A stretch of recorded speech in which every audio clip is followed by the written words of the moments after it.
Déjà? Ouais, exact. Yes. Et voilà. Salut tout le monde. Bienvenue à la visite virtuelle de mon exposition, un billet aller-retour pour l'intérieur d'une boule à neige. L'exposition est à la galerie d'art du Collège d'Allemand.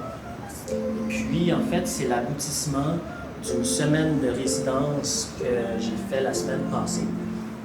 Un beau 5 jours de travail dans une galerie professionnelle.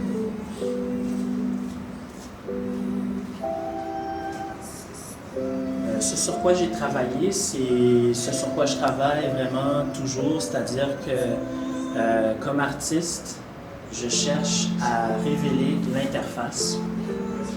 Pour ce faire, j'ai divisé la galerie en deux.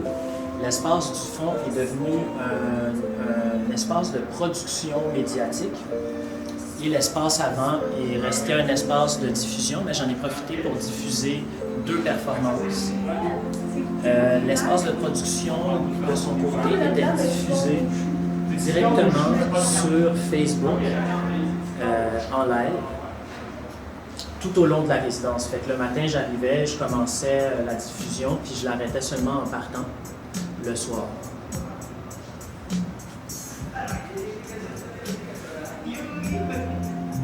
Dans le but de révéler l'interface, j'ai décidé au début de la maîtrise que je poursuis présentement à l'Université du Québec à Chicoutimi de reprendre un événement qui a eu lieu pendant un exposé oral et de le mettre en récit de sorte à créer une nouvelle mythologie.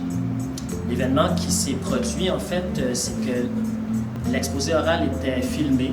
La professeure avait eu l'idée de faire cet exercice d'autocritique. Puis, vu mon sujet de recherche, j'ai décidé de faire sortir du cadre de la caméra mon exposé oral. Pour réussir à faire ça, j'avais préalablement installé une sculpture en dehors du local. C'était vraiment une petite sculpture, une intervention faite de plusieurs pièces en plâtre. Mais malheureusement, ou heureusement, en fait, quand j'ai ouvert la porte du local pour inviter mes collègues à discuter autour de ma sculpture, on a simplement constaté qu'elle était absente. Ce n'est pas quelque chose que j'avais voulu, c'était pas prémédité, mais c'est ce qui est arrivé. Et puis qu'est-ce que ça l'a fait, c'est que ça m'a obligé à ce moment-là de mettre en récit ma sculpture.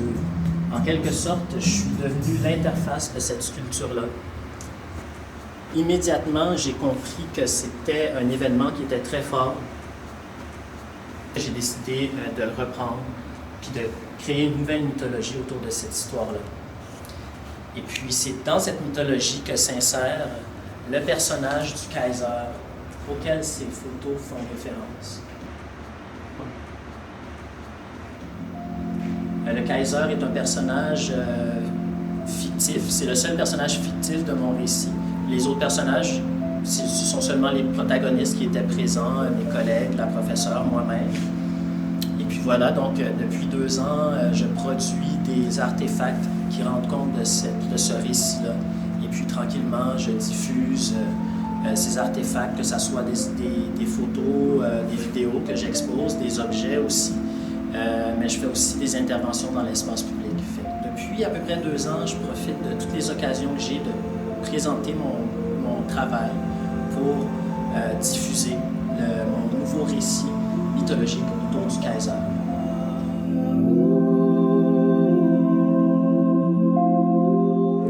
Alors j'aimerais profiter de l'occasion pour remercier chaleureusement Bianca Robitaille, la directrice du atelier qui organise la Flash Fête, de m'avoir invité à la résidence ici au Collège d'Allemand. Je veux aussi remercier Élise Simard qui s'occupe de la galerie ici au Collège pour sa générosité, François le technicien, mais aussi les techniciens à l'UQAC qui m'ont donné un coup de main. Il y a Gabriel Rochu, le COUF, qui a fait un circuit bending sur une projection diapositive.